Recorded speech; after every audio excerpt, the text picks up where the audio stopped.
Welcome aboard the Commerce Chronicles, where we sail the eternal tides of enterprise and venture through the grand tapestry of mankind's greatest commercial adventures.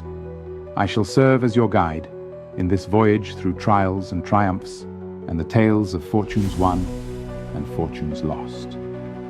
I am known by many names, but you may simply call me the Chronicler. Today, we're venturing into one of the most remarkable tales I've witnessed in all my centuries as a keeper of mercantile memories. In the dawn of the 17th century, a revolutionary idea would transform the very foundations of human enterprise forever. An idea so powerful that it would birth the first multinational empire, command armies, and amass wealth beyond imagining. Over $7 trillion in your modern currency.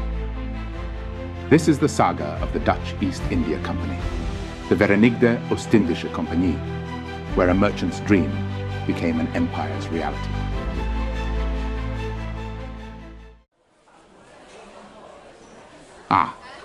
Amsterdam, in the year 1600. The air was thick with the promise of fortune, and spices were the key to untold riches. Pepper, nutmeg, and cloves. Treasures worth their weight in gold. But the path to these riches, that's where our tale truly begins to unfold. Lone merchants and modest ventures faced perils beyond measure. Pirates prowled like wolves upon the waves, storms swallowed whole fleets, and the Portuguese, they guarded their eastern trade routes with the jealousy of dragons hoarding gold. I've watched countless fortunes sink beneath these treacherous waters. For every triumphant return laden with spices, dozens of ventures vanished into the abyss. The old ways were crumbling, but from their ruins would rise something extraordinary. In that fateful year of 1602, I witnessed a gathering that would reshape the tides of trade forever. A bold band of Dutch merchants proposed something unprecedented, unity in place of competition. But their ambitions required more gold than their combined coffers could provide. Their solution? They would invite every citizen, from wealthy merchant to humble craftsman, to become part of this grand venture. A share of the risk for a share of the reward. A concept so simple, yet so revolutionary, it would birth the modern corporation itself. The response surpassed even my ancient expectations. People of every station, merchants, artisans, servants, even orphanages, all yearning to be part of this grand adventure. In mere days, they amassed 6.5 million guilders, a king's ransom. Well over $100 million in your current day. But with such unprecedented wealth came challenges no merchant had faced before. How does one manage thousands of partners in a single venture?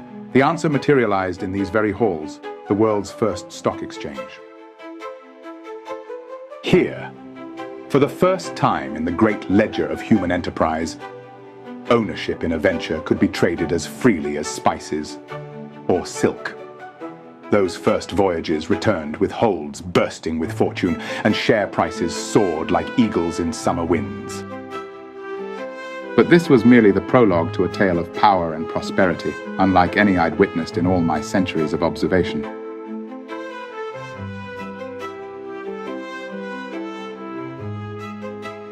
What rose from those humble beginnings would have made the ancient pharaohs marvel. The company's structure was a labyrinth of power and influence, with 6 chambers representing different Dutch cities, each a kingdom unto itself. But above them all sat the true architects of empire. The Heren, XVII, the Lord 17. I've witnessed the rise and fall of countless rulers, yet these merchants wielded power that would make modern titans of industry seem mere apprentices in the arts of commerce. But power, as I've observed through the centuries, rarely comes from gold alone. The company faced a formidable obstacle, the Portuguese Empire, whose iron grip on the spice routes seemed unbreakable. The solution they devised was unprecedented in the annals of merchant endeavors. They forged not just a trading company, but an armed empire. Picture this, if you will: 150 merchant ships, 40 warships bristling with cannon, and an army 10,000 strong. Never before had I seen merchants command such might.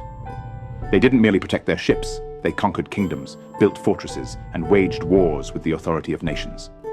This was commerce by conquest, trade by force of arms. As the sands of time flowed, I watched their influence spread like ink across parchment. Their network of trading posts stretched from the storm-racked Cape of Good Hope to the mysterious shores of Japan. Each port, each fortress, another jewel in their crown of commerce. In the Banda Islands, where the world's only nutmeg trees bloomed, I witnessed their ruthless efficiency. A mere handful of these precious seeds, bought for a single guilder in the Indies, would command 300 in the markets of Europe. Such profits would make even today's luxury merchants blush with envy. This was the power to transmute spices into gold.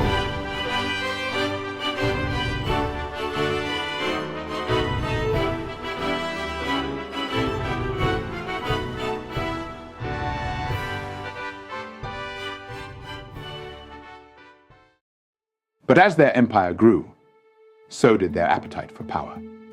From their marble halls in Batavia, what you now know as Jakarta, they ruled their domain like the merchant kings of old. They minted coins bearing their mark, dispensed justice from their courts, and held the power of life and death in their ledgers. In all my centuries observing the tides of power, never had I seen merchants rise so high. Yet perhaps their greatest sorcery was not in ships or spices, but in the transmutation of paper into gold.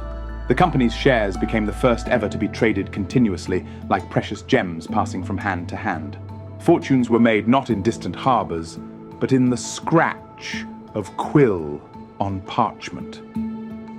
They birthed new forms of financial alchemy, futures markets where merchants traded promises of tomorrow's wealth, and short selling where fortunes could be made on the ebb as well as the flow.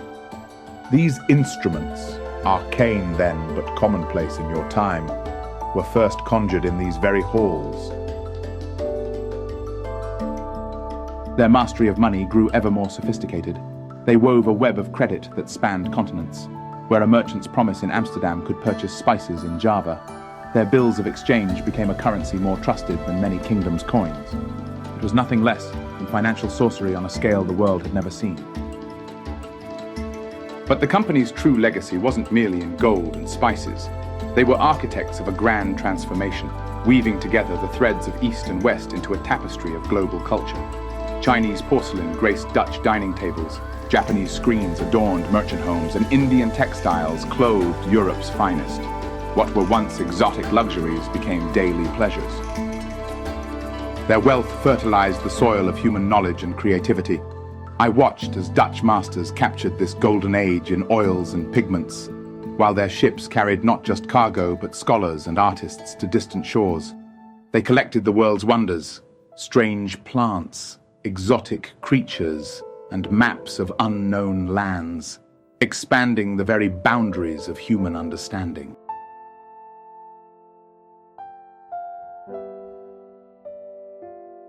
But as I have witnessed countless times through the ages, even the mightiest oak must eventually bow to the storm.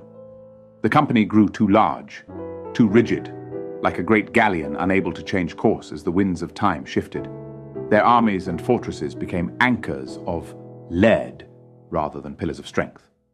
The final tempest came in the form of the Fourth Anglo-Dutch War.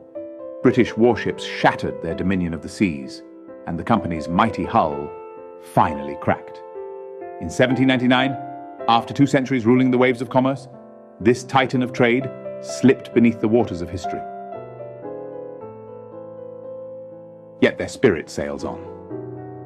Every corporate empire of your age, every stock exchange and trading floor, carries the echo of their innovations. The very language of modern commerce was first spoken in their counting houses.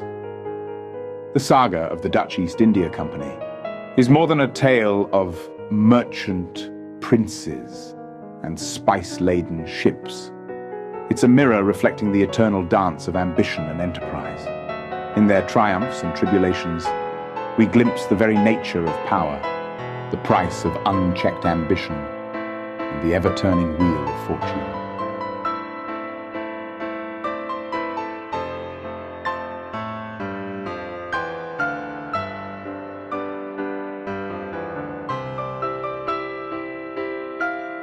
Until our next journey through the mists of merchant legend, may fortune favor your ventures, and may wisdom guide your course.